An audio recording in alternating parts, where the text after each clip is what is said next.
Good day, YouTube. Here with you on the Moslack channel for a change. I haven't done a video there for a while. I thought I would do that. And what better place to do a camera video than Moslack channel, right? Right. So some of you may recall this camera. It's one that I bought some time ago, and I got it because of the footage I saw from Bill and Tommy's old 64 Goat and his son. They have one of these as well. I think each one of them have one. In fact, Tommy's is the one that's been rock steady throughout the when he bought it and everything else. So Bill had problems like I have with this, or had with this, I should say.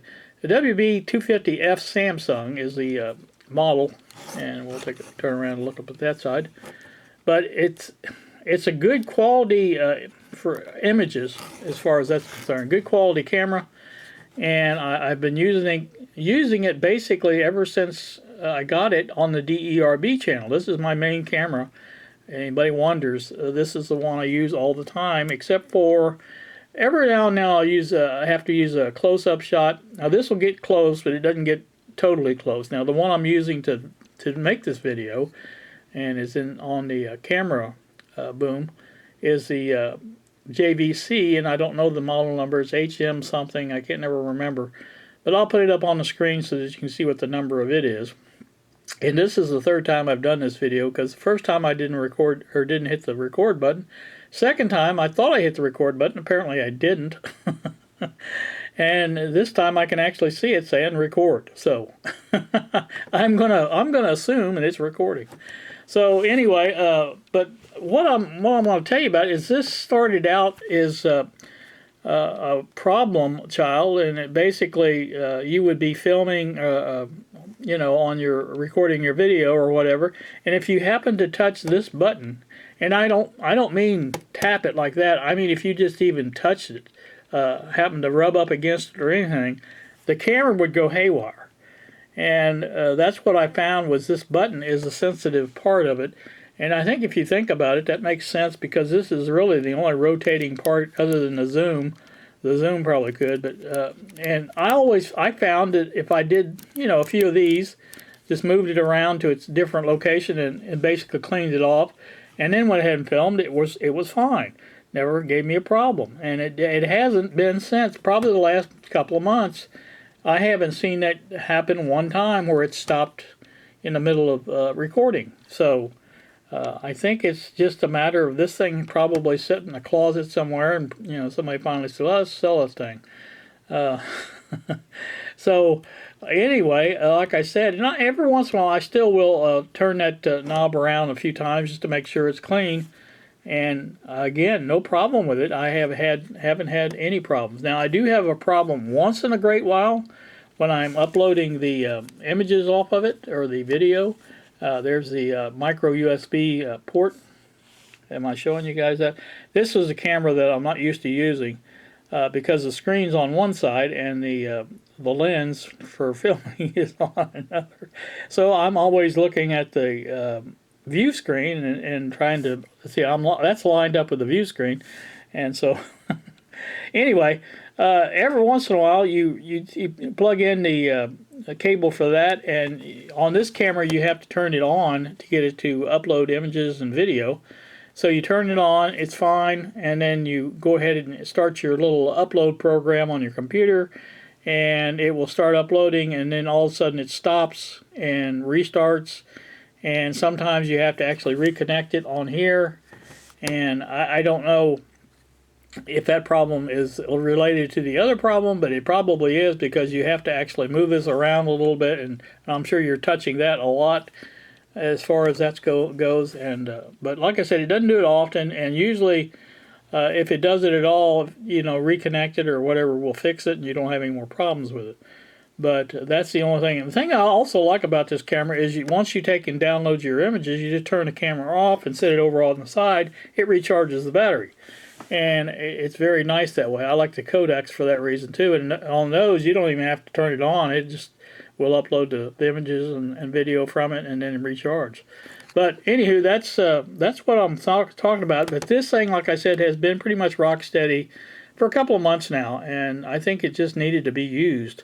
And anybody that's messed with old cars will tell you that, you know, they can sit around like that, and if you don't use them, they get buggy.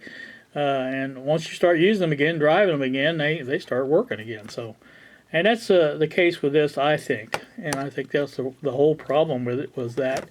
And anyway, I just kind of want to make a video of it and let everybody know that this is the main camera that I use for DERB. And like I said, I don't really say that very often and stuff like that, but I like the footage from it. It's good footage and full HD, 1080p. And like I said, that's what happens. And there you go. Now, I'm going to switch to that camera just a second to show you what else is going on here. And I want to show you a new bench project that I'm going to be working on involving cameras and stuff like that, so stay tuned. Alright, for this segment, what I want to do is show you what my plans are for the camera boom. Now, the camera boom's what I'm using right now. It is currently, let's show you that real quick, mounted right there. You can see it on the bottom of the pegboard there, and I think that's the wrong place to put it. Or that's anyway my thought on it. And what I'm going to do is move it over here on this side. And I'm going to put a mount here, probably coming off this way, to screw that clamp into. And so that the camera boom will come up this way and be available to use here on the bench where I'm at. And it will also reach on down to the other end. Where it's at, I don't think the reach is good, because let me show you. This is as far out as it goes. And as you can see, I notice things when I'm filming big things, recording big things like the boom boxes I've been doing, that it's just not far enough out from the bench to get the whole thing in the picture.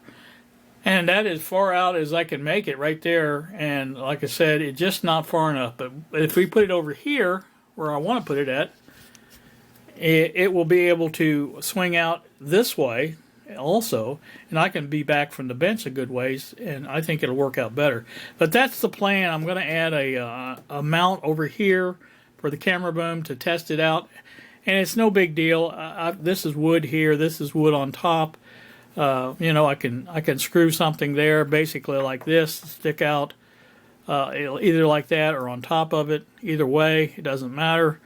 But I want to, you know, have something there to where I can clamp a mount for the camera there, and that should work out pretty good. And that's my plans on that.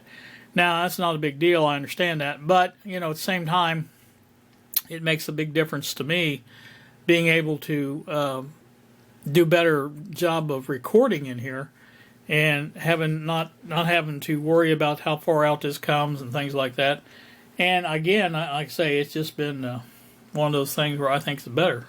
So that's my thoughts on that, and I really probably didn't have anything else. This is going to be probably a short video, but I didn't really have anything else to mention. Now, the boombox that I was waiting on, in fact, two of them showed up today. The CFD 440 that Bob wants, and the box on that was just about gone. And originally I had planned on just putting a new label on it, shipping it on to Bob, but that box would never have made it to Scranton.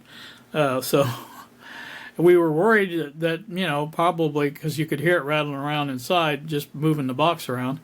We were worried that it would probably had messed that up, but I did pull it out and did a little short video for Bob showing him the boombox itself was fine, and I'm going to, like I said, repack that and ship that off to him. Now, I haven't got the 510 out yet, and that will be on the DERB channel, and like I said, that's going to work out good.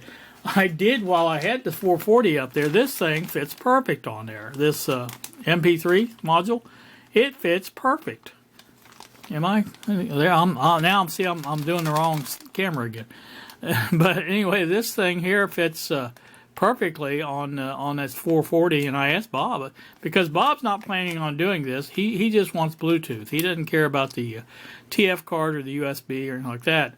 And so I said, well, why in the world didn't you take the 560? Because it's the one I'm going to have the worst problem with. But he likes the 440, so I said, well, it don't matter to me. I said, you know, they're all about the same price to me. I couldn't tell that much difference. But other than that, like I said, I still gives me a chance to work with that 560 to get the aux port in and things like that, like I want to try and do, and we'll see how it works. So that's my thoughts on that.